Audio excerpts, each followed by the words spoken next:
to open us up tonight, I want to ask a question of you. And so I want you to begin to think about various arguments you may have had.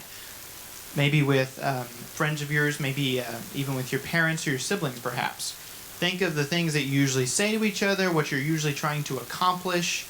But as you think about those arguments, maybe even think of a recent one. Here's my question. What makes an argument good? If both sides are heard and a conclusion is made at the end? Okay. Anyone else? Evidence to back up your argument. Okay. It doesn't turn into a fight. Okay. Any other thoughts? Those are some good ones. I was expecting some of those, especially the evidence one, right? Because when I think of a good argument, I think of, are they right? Truthfulness. Is there logic here? Are we speaking objectively, right? Etc. And those are good and interesting answers. And tonight we're going to talk a little bit about arguments. So to play catch up, or perhaps remind you of all that we've been going on in midweek sermons for the last 7 weeks, we've been going through Truth and Hope, which is our study name, a study through the book of Titus, a letter written from the Apostle Paul, right? And so we've learned all throughout this, as Paul's telling Titus about the people and the churches in Crete that he's kind of raising up, and he's giving Titus some instructions on how those pastors ought to behave and how those congregations ought to behave. And so we've just been kind of reaping the benefits of all those things that Paul's instructing us to remember, right? And we've talked actually quite a lot about remembering things and being reminded of how to do Christianity.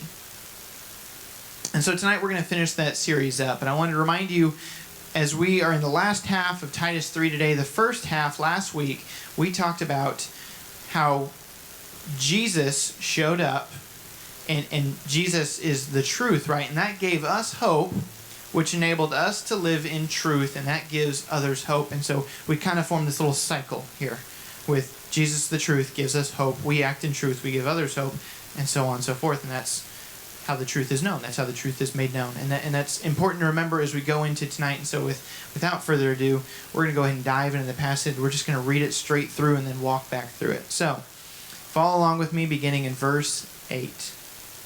This saying is trustworthy. I want you to insist on these things so that those who have believed God might be careful to devote themselves to good works. These are good and profitable for everyone.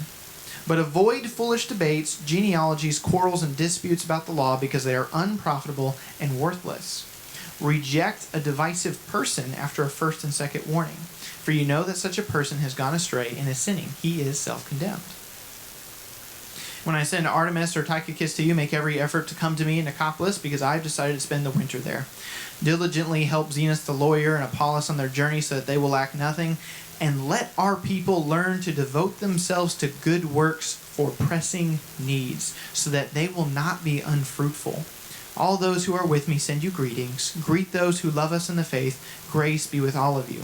And thus Paul wraps up his letter to Titus there, especially as he gets very specific with people's names and just you can see the friendship coming off of that letter there.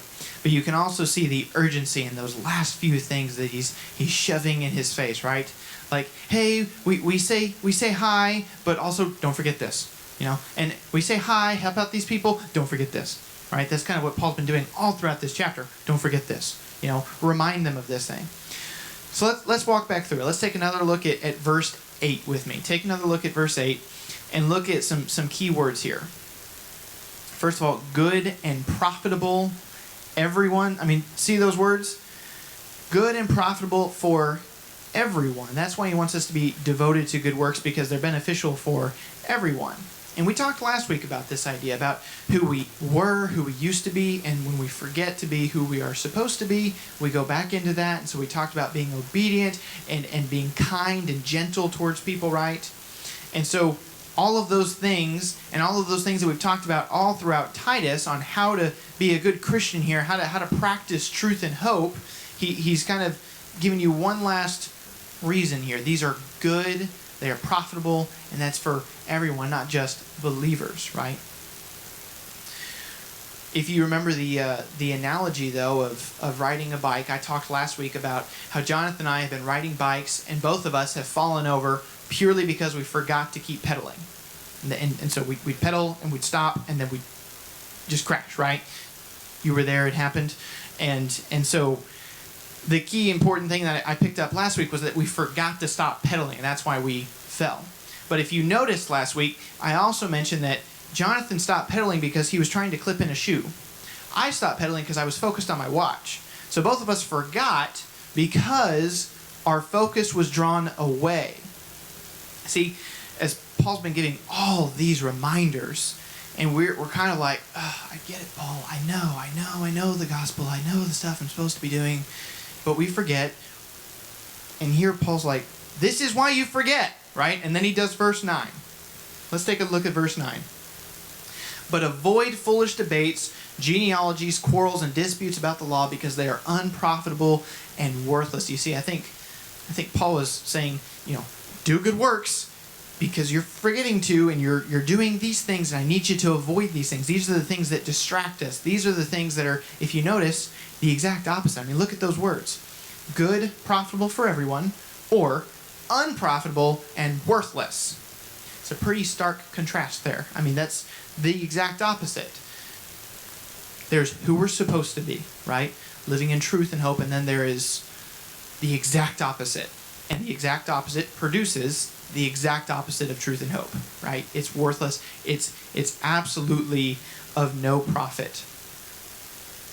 Now, the kind of argumentation he's talking about here is not every conversation you've had with somebody. We really want to dig into this part, right? This is stuff about law, genealogies. These are like theological arguments, right? These are arguments about God. And that's our strength, right? If you grew up like me, I'm going to school like, I am the expert on this in this field. I go to church, I'm not the expert anymore. I go to school, and now I'm potentially an expert in this field. Oh, Nathan, you know so little. But I was the expert, right? And sometimes I think we think that we go to school and we're the experts, we're the ones needing to evangelize, and so we're the ones that know everything anyway. And then sometimes we just argue about silly stuff. And yet he says these are all divisive, and then he instructs him to even reject a divisive person. And we'll talk about that in a minute, but I want to show you a video clip that I think perfectly captures what happens when we get carried away with our arguments. Okay, so let's take a look at that. This day isn't turning out like I hoped at all. I know how you feel. Clive Addison, we're your biggest fans. Thanks, man. Just too bad there aren't more of you out there. That's crazy. Everyone here loves your work. In fact, the only reason they're not in line to see you is that they're about to go to war over which of your movies is better. Oh, man, I don't want to hear that. I became a special effects artist to join the nations of this earth together in peace and hope. Well, what other reason is there for creating cool visual effects for film and television? Special effects. That's it. Ferb, I know what we're gonna do from this point in the day on.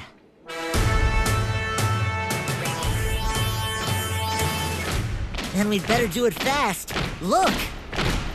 The sun blazes red over the convention center, as red as the blood of all who enter the swamp. Through the hearts into this fearless choir, reach the skies and the shape of a fist clenched in iron and raised to the sky in faith and in duty that holds reverence sun in all its beauty.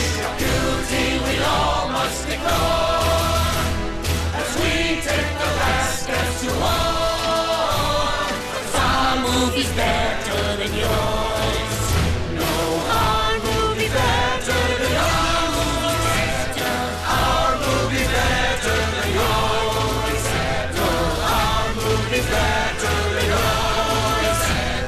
Our movie's better than yours. Does anyone recognize that show, perhaps? You were like, oh, my childhood. So we recognize that show, Phineas and Ferb, right? Yeah, it's one of Kirsten's all-time favorite shows. In fact, I was watching that episode with her a few months ago, probably, when she pointed out the analogy, and I was just awestruck. And so when I got to this passage, I saw this fits perfectly. What a great illustration there, right? And so, if you don't know Phineas and Ferb is just this TV show about two boys, Phineas and Ferb, who spend their entire summer vacation doing just absurd and crazy things every day. Their entire goal is to find out what they're going to do today and then do it in this just extraordinary way, right? And so in this episode that you just watched a clip of, Clive Addison is the guy they meet, who is the special effects artist who created 2 movies. One of those movies was sci-fi, much like our Star Wars or Star Trek movies, and the other one was fantasy, much like Lord of the Rings or something like that, right? And so you have the 2 opposing groups go to war over this at the convention center, and both of them have neglected the person who made both movies, which is just amazing to me, right? They're at. Can you imagine going to some big convention and meeting your favorite movie person, right? For you, I don't know how many of you actually care about special effects artists, but maybe your favorite actor, right? Or just your favorite famous person, and just completely ignoring them because you're tied up in some argument about which of the movies is better. That's absurd. But unfortunately, it's actually very convicting because we do that kind of stuff all the time. You see, the 2 opposing groups go to war here. And in fact, I know you couldn't hear it as well because it's a cartoon, but because I'm a nerd myself, I went and looked up the lyrics to the song and took a look at them. And it's amazingly beautiful poetry for a cartoon, because they talk about a sun. In that song, they talk about this sun beating down in the convention center, and then it mentions the beauty of the sun, and then they say, a beauty which we're going to ignore on our last steps to war because our movie's better than yours. You can see how that just got like worse and worse each line. Like, oh, a beautiful sun. We're going to ignore it, and it's because of a movie. But we do that kind of stuff all the time. And when we do that, especially over our theology or just dumb arguments, right? What happens is we ignore our Creator, and that is not why Jesus came, so we could fight over the little details, right? Jesus came to provide truth and hope, not so that we could ignore Him and use the Bible and our theology as weapons against one another. Students, hear that again. Jesus came to provide truth and hope, not so that we could ignore Him and use the Bible and our theologies, what we think about God, against each other, right? And many of you are out there, I realize, not necessarily having theological arguments.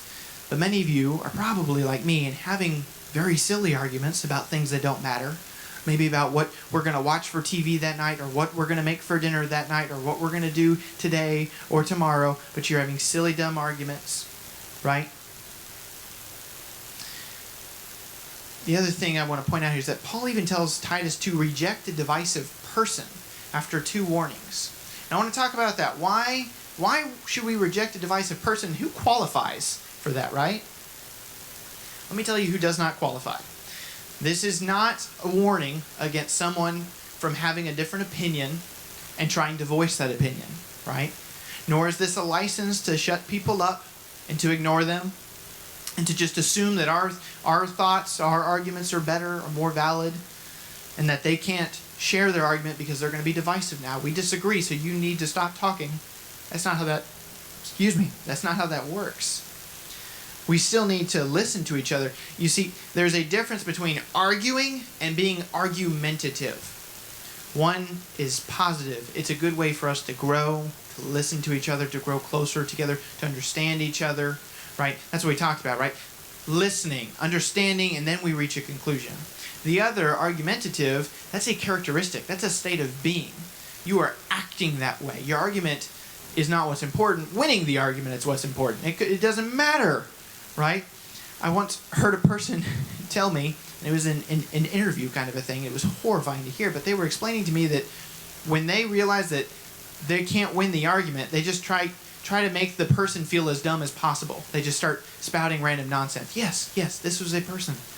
This is a person in college, Paige.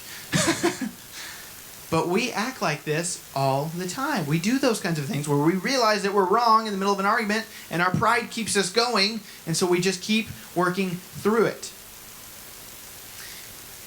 Now, of course, in verse 14, Paul urges one last time for people to devote themselves to good works. To good works. and pressing needs, right?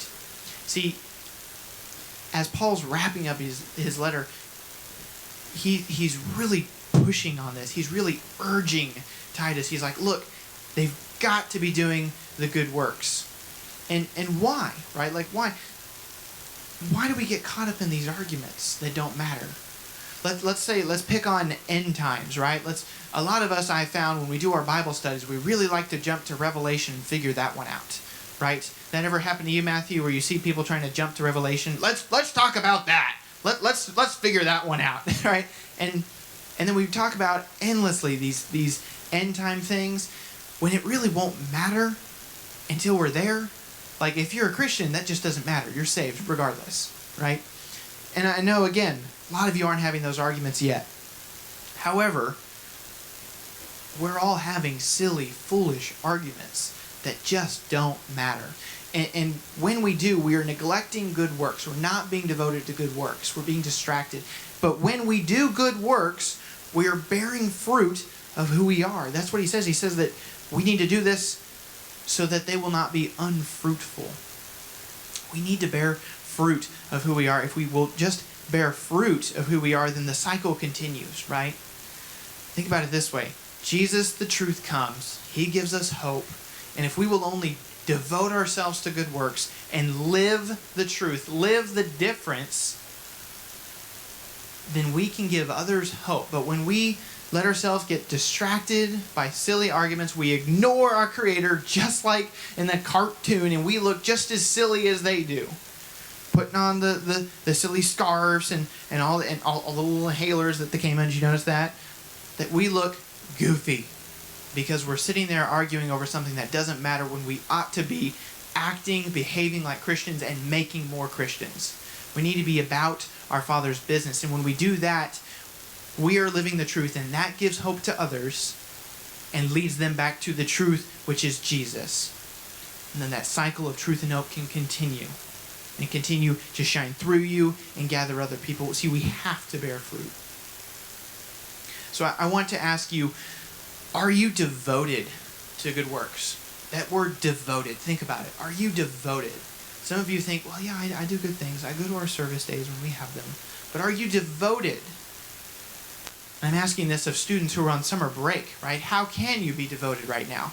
There's ways to be devoted to good works. Are you devoted to good works? Or are you preoccupied with foolish debates, foolish arguments? You've got some options tonight, and so you can think about this. You can think about good works. Just think about those words and how devoted you are. Ask yourself what it means to do good works. Ask yourself what it means to be devoted to something. Ask yourself, if you're a Christian, are you devoted to being a Christian? Are you devoted to living, sharing, making a difference in the world? As our seniors are about to go off to college, they're about to really have to fight that. They're about to really have to live that out and experience what it means and what it's going to cost. The rest of you are going to experience that, and you will just more and more as you get older continue to experience those challenges. So think about what that means in your context. What does it mean to do good works and to be devoted to them?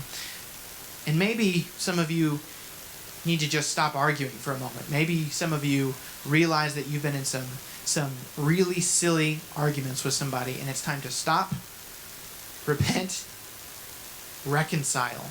Say, no. I don't care which movie is better. I'm sorry.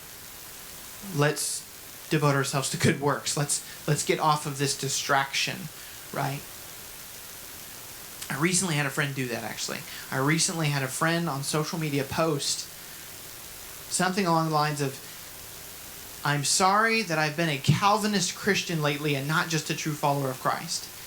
Now, he was not apologizing for being a Calvinist, nor was he admitting that Calvinistic beliefs are wrong, right? He wasn't saying that. He still thinks those are true. He still believes that.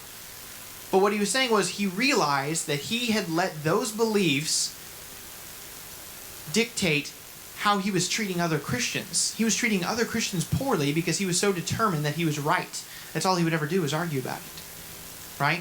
I've never had more respect than when he did that. When he just said, I'm sorry, I'm just back to trying to be a follower of Jesus, right? And that's what we're going to do, is we're going to end up in some dumb arguments. And we've got to stop and just seek peace. Get out of that. Devote yourselves to good works so you're not distracted by those things. Think about those decisions. The praise team is going to come back up here, and they're going to play one more song. And while they do that, you can sing. And I just want you to think on this. Think on those terms. Are you devoted to good works? And what does that mean? Are you in some absurd arguments that you need to get out of? That is there someone out there that you realize now you cared more about winning the argument, that you started attacking their character, right? Saying meaningless stuff. Have you ever seen that happen? I see that happen all the time, where we're in an argument, but all of a sudden someone just mentions something absurd, right? A long time ago, our sister does this, and we still all quote it, right? Because Jonathan and Brittany were in an argument over something, right? It's been so long we don't even remember the argument. However, Brittany yells out all of a sudden, "At least I eat hamburgers." And we're like, what? What? It had nothing to do with the conversation. And this was years ago, so give her some credit. But Jonathan was picky at the time, and so she just kind of attacked his character, and it's a mistake we all make. We all end up, well, at least I'm blah, blah, blah, or at least I do this, right? I'm a better Christian than you. And those are the kind of arguments that we get wrapped up in that are just foolishness. So pay attention to those things tonight. Think about those. Good works, are you devoted to them? Is it time to repent from the foolish arguments? I mean, are you actually living the truth that will give hope to others and keep this truth and hope cycle going until everyone can know the name of Jesus? These are important things for you students to remember, especially as you go out into the world and you reach our schools and our community. You're the ones who can demonstrate that. Some of the adults in the world and the community really need to see people like you doing that, because it puts them to shame. It puts us to shame. It makes us realize, oh man, they're right. We're being foolish right now. We need to just devote ourselves to good works and move on. Because then we can be fruitful, and that truth will shine through, and others will see that. Others can hope in the name of Jesus Christ. Let's pray.